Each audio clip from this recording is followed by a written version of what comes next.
प्यारे बच्चों, सुधी हिंदी क्लासेस में आप सभी का स्वागत है। कक्षा 12 के बच्चे जो हिंदी विषय में संस्कृत का पोर्शन है उसका दूसरा पाठ है संस्कृत भाषायाः महत्वम्। इसका अर्थ हम देखेंगे। यदि आप चैनल पर पहली बार आए हैं तो सब्सक्राइब करना न भूलें और अपने दोस्तों को ज्यादा से ज्यादा शेयर करें। वीडियो अच्छा लगे तो लाइक करें। देखिए, पहला पैराग्राफ है, धन्योऽयं भारत देशः यत्र समुल्लसति जनमानस पावनी भव्य भावोद्भाविनी शब्द संदोह प्रश्विनी सुरभारती विद्यामानेषु निखिलेष्वपि वाङ्मयेषु अस्याः वाङ्मयम् सर्वश्रेष्ठं सुसम्पन्नं च वर्तते। इयमेव भाषा संस्कृत नामापि लोके प्रथिता अस्ति। अस्माकं रामायण महाभारत ऐतिहासिक ग्रन्थाः चत्वारो वेदाः सर्वाः उपनिषद् अष्टादश पुराणानि अन्यानि च महाकाव्यनाट्यादीनि अस्यामेव भाषायां लिखितानि सन्ति। इयमेव भाषा सर्व सामर्थ्य भाषाणां जननीति मन्यते। भाषा तत्त्वद्भिः संस्कृतस्य गौरवं बहुविध ज्ञानस्यत्वं व्यापकत्वं च न कस्यापि दृष्टेर्विषये संस्कृतस्य गौरवमेव दृष्टिपथ आनीय सम्यक मुक्त आचार्य प्रवरेण दंडिनः। इसका संदर्भ होगा, संदर्भ कैसे लिखेंगे? संदर्भ होगा आलोच्य गद्यांश हमारी पाठ्य पुस्तक हिंदी के संस्कृत भाषायाः महत्वम् से उद्धृत है। इसका अर्थ है, धन्योऽयं भारत देशः, हमारा भारत देश धन्य है, जहां समुल्लसति जनमानस, समुल्लसति का अर्थ होता है शोभित होती है। जनमानस पावनीम, जनमानस पावनीम, जनमानस को पवित्र करने वाली। भव्य भावोद्भाविनी, सुंदर भावों को उत्पन्न करने वाली। हमारी संस्कृत भाषा कैसी है? शब्द संदोह, शब्दों के समूह को जन्म देने वाली।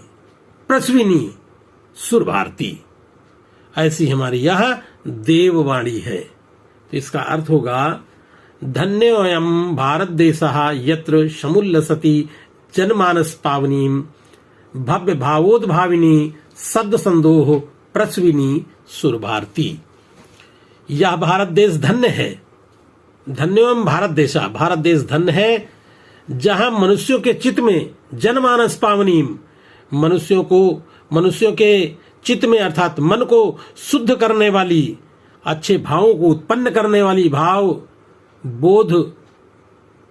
भावोद्भाविनी, अच्छे भावों को उत्पन्न करने वाली, शब्द के समूह को जन्म देने वाली, शब्द संदोह, शब्द समूह को जन्म देने वाली देववाणी सुशोभित होती है। सुर भारती का अर्थ होता है देववाणी। विद्यामानेषु निखिलेष्वपि, संपूर्ण साहित्यों के इसका साहित्य सर्वश्रेष्ठ और सुसंपन्न है। विद्यामानेषु निखिलेष्वपि वाङ्मयेषु अस्य वाङ्मयम् सर्वश्रेष्ठम्।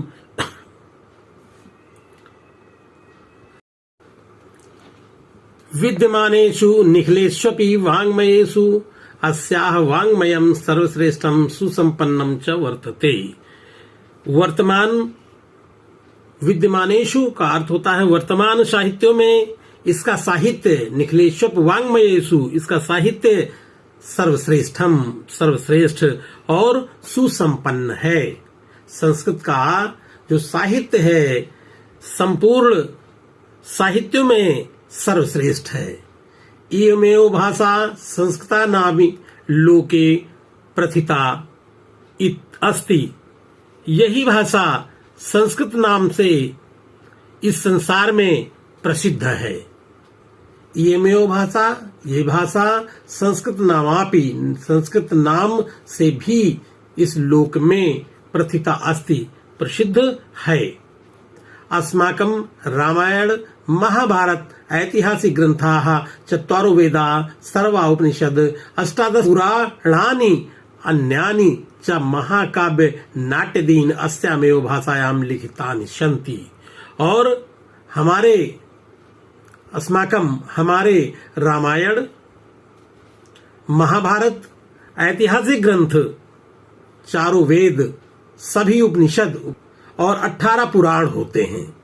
तो ये सब अन्यानानि च महाकाव्य नाट्यदीनि अस्यामेव भाषायां लिखितानि सन्ति। चारों वेद, सारे उपनिषद, 18 पुराण, ये सब और अनेक ऐतिहासिक ग्रंथ महाकाव्य इसी भाषा में अर्थात संस्कृत भाषा में लिखे गए हैं। इयमेव भाषा सर्वा सामर्थ्य भाषाणाम जननीति मन्यते। और यह भाषा को समस्त आर्य भाषाओं की जननी माना जाता है। सर्वा भाषाणाम जननीति मन्यते। भाषा तत्वद्भिः, भाषा के जो जानकार हैं उन्होंने समस्त भाषाओं की जननी संस्कृत को माना है। संस्कृत से गौरवम, और संस्कृत के गौरव का, उसका बहुविज्ञ ज्ञान श्रेयत्वम व्यापकत्वम च न कस्यापि दृष्टेर विषयः। इसके गौरव को दृष्टि में रखकर संस्कृतस्य गौरवमेव, संस्कृत विषय को दृष्टि में रखकर दृष्टपाथम आनीय आचार्य प्रवर दंडी ने सम्यक मुक्ता आचार्य प्रवरेण दंडिनः, आचार्य प्रवर दंडी ने ठीक ही कहा है। क्या कहा है? दंडी ने कहा है संस्कृत नाम दैवी वागान वाख्याता महर्षिभिः। यह सूक्त के लिए बहुत इंपॉर्टेंट है। संस्कृत नाम दैवी, संस्कृत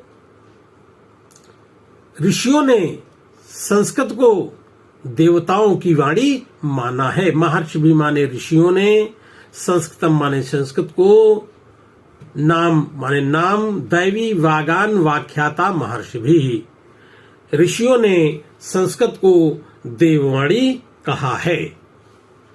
अगला पैराग्राफ है संस्कृतस्य साहित्यम सरसम व्याकरणस्य सुनिश्चितम तस्य गद्ये पद्ये च लालित्यम भावबोध सामर्थ्यम अद्वितीयम श्रुति माधुर्यस्य वर्तते। किं बहुना चरित निर्माणार्थम यादसी तत्प्रेरणा संस्कृत वाङ्मय से ददाति न तादृशी किंचित अन्यत्। मूलभूतानां मानवीय गुणानां यादृशी विवेचना संस्कृत साहित्ये वर्तते न अत्र तादृशी। दया दानम शौच्यम औदार्यम अनुसूया क्षमा अन्ये च अनेके गुणाः अस्य साहित्य से अनुशीलेन संजायन्ते। इसका अर्थ है संस्कृतस्य साहित्यम सरसम व्याकरणस्य सुनिश्चितम। इसका अर्थ है संस्कृत का साहित्य सरस तथा इसकी व्याकरण निश्चित है। जैसे ये संस्कृत भाषा जो है देववाणी कहा गया है, इसमें जैसे हम लिखा होता है उसी तरह पढ़ते हैं, जो लिखते हैं वही पढ़ते हैं। लेकिन अन्य भाषाओं में ऐसा नहीं होता है। जैसे अंग्रेजी भाषा है, उसमें पीयूटी पुट और सीयूटी कट होता है, लेकिन हमारी संस्कृत भाषा में ऐसा नहीं है। तस्से गद्ये पद्ये च लालित्यम भावबोध सामर्थ्यम अद्वितीयम श्रुति माधुर्यस्य वर्तते। उसके गद्य एवं पद्य, उसके तत्से माने उसके गद्य पद्य च लालित्यम, गद्य और पद्य में लालित्य है। भावबोध सामर्थ्यम, अभिव्यक्ति की सामर्थ्य है, अपनी भावों को व्यक्त करने की इसमें शक्ति है। अद्वितीयम, और यह अद्वितीय है, अनुपम है। और श्रुति माधुर्य से वर्तते, सुनने में मधुर है। हमारी संस्कृत भाषा कैसी है? सुनने में भी मधुर है। किम बहुना चरित निर्माणार्थम यादृशी सत्प्रेरणा संस्कृत वाङ्मय ददाति न तादृशी किंचित अन्यत। अधिक क्या कहें, किम बहुना अधिक क्या कहा जाए, चरित्र निर्माण की जैसी, चरित्र निर्माणार्थम यादृशी, चरित्र निर्माण की जैसी अच्छी प्रेरणा, सत्प्रेरणा, अच्छी प्रेरणा संस्कृत वाङ्मय ददाति, संस्कृत साहित्य देता है, तादृशी वैसी प्रेरणा किसी अन्य भाषा में नहीं मिलती है, अन्य साहित्य नहीं देता है। मूलभूतानां मानवीय गुणानां यादृशी विवेचना संस्कृत साहित्ये वर्तते न अन्यत्र तादृशी। मूलभूत मानवीय गुणों को, मूलभूतानाम, मूलभूत और मानवीय गुणों को, मानवीय गुणानाम यादृशी जैसी विवेचना संस्कृत साहित्य में है, वैसी न अन्यत्र तादृशी, वैसी अन्यत्र कहीं नहीं है। दया दानम शौचम औदार्यम अनुसूया क्षमा अन्ये च अनेके गुणाः अस्य साहित्यस्य अनुशीलनेन संजायन्ते। दया, दान, पवित्रता, शौचम का अर्थ होता पवित्रता, औदार्यम उदारता, अनुसूया ईर्ष्या न करना, क्षमा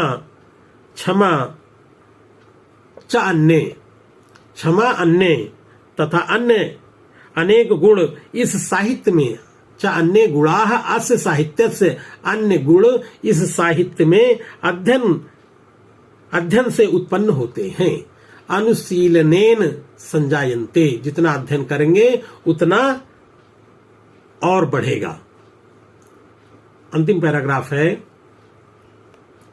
संस्कृत साहित्य से आदि कवि वाल्मीकि ही महर्षि व्यासः कवि कुलगुरु कालिदासा अन्ये च भास भारवि भवभूत आदयो महाकवयः स्वकीयैः ग्रंथरत्नैः अद्यापि पाठकानां हृदि विराजन्ते। इयं भाषा अस्माभिः मातृसमं सम्माननीया वन्दनीया च, यतो भारत मातुः स्वतंत्र गौरवम् अखंडत्वम् संस्कृति ऐतिहासिक संस्कृति एकम त्वं च संस्कृतेनैव सुरक्षितं शक्यन्ते। इयं संस्कृत भाषा सर्वासु भाषासु प्राचीनतमा श्रेष्ठा च अस्ति, ततः सुश्रुतं भाषासु मुख्या मधुरा दिव्या गिरवाण भारती इति। ये अंतिम पैराग्राफ है। इसका अर्थ है, संस्कृत साहित्य में जो संस्कृत साहित्य के आदि कवि जिनको हम वाल्मीकि के नाम से जानते हैं, वाल्मीकि संस्कृत साहित्य के आदि कवि हैं। क्योंकि इसके पहले पढ़ा होगा कि वाल्मीकि ने एक क्रौंच नामक जुड़वे पक्षी को देखा था, जिसमें से किसी बहेलिया ने नर को मार दिया, मादा विलाप कर रही थी। उसमें श्लोक आदि कवि वाल्मीकि के मुखारबिंदु से निकला, मां निषाद प्रतिष्ठाम त्वं गमः शाश्वती समा यत क्रौंच मिथुनादेक मवदीय काम मोहितम। जब श्लोक शोक में निकला, जब करुण विलाप मादा कर रही थी, तब आदि कवि वाल्मीकि को शोक हुआ और शोक श्लोक के रूप में परिणित हो गया, बदल गया। इसलिए कहा जाता है कि शोकः श्लोकत्वमागतः, तो वही है आदि कवि वाल्मीकि। तो संस्कृत साहित्य से आदि कवि वाल्मीकि ही, संस्कृत साहित्य के आदि कवि वाल्मीकि और महर्षि व्यासः, महर्षि वेद व्यास जिन्होंने महाभारत की रचना की, महर्षि व्यासः कवि कुलगुरु कालिदासः, और कवियों में गुरु के समान कवि कालिदास थे। अन्य च, और अन्य कवि भास, भारवी, भवभूति आदि महाकवया, ये सब महाकवि हैं। अपने ग्रंथ रत्नों के द्वारा महाकव्या स्वकीय यही है, ग्रंथ रत्न नहीं है, अपने ग्रंथ रत्नों के द्वारा अद्यापि पाठका नाम हृदय विराजन्ते, पाठकों के हृदय में आज भी विराजमान हैं। इयं भाषा अस्माभिः मात्र समम, यह भाषा हमारे लिए, इयं भाषा, यह भाषा अस्माभिः हमारे लिए मात्र समम सम्माननीय, माता के समान सम्माननीय है, वंदनीय है। क्योंकि वंदनीय यतो भारत मातुः, क्योंकि भारत माता की स्वतंत्रता, स्वतंत्रयम गौरवम अखंडत्वम, भारत माता की स्वतंत्रता, गौरव की अखंडता तथा सांस्कृतिक एकता, सांस्कृतिक एकत्वम, सांस्कृतिक एकता के द्वारा ही सुरक्षित हो सकती है। संस्कृते नैव सुरक्षितम शक्यन्ते, यह संस्कृत के द्वारा ही सुरक्षित हो सकती है। यह संस्कृत भाषा सर्वासु भाषासु प्राचीनतमः श्रेष्ठा च अस्ति, यह संस्कृत भाषा समस्त भाषाओं में प्राचीन है और श्रेष्ठ है। अतः ठीक ही कहा गया है, ततः सुश्रुतम, ठीक ही कहा गया है कि भाषा देववाणी है। सुश्रुतम माने ठीक ही कहा गया है, भाषा सुमुख्या मधुरा दिव्या गिरवाण भारती। हमारी संस्कृत भाषा कैसी है? भाषाओं में मुख्य है, मधुर है, दिव्य है और देवताओं की वाणी है। प्यारे बच्चों, अगर वीडियो अच्छा लगा हो तो अपने दोस्तों को शेयर ज्यादा से ज्यादा करें। धन्यवाद।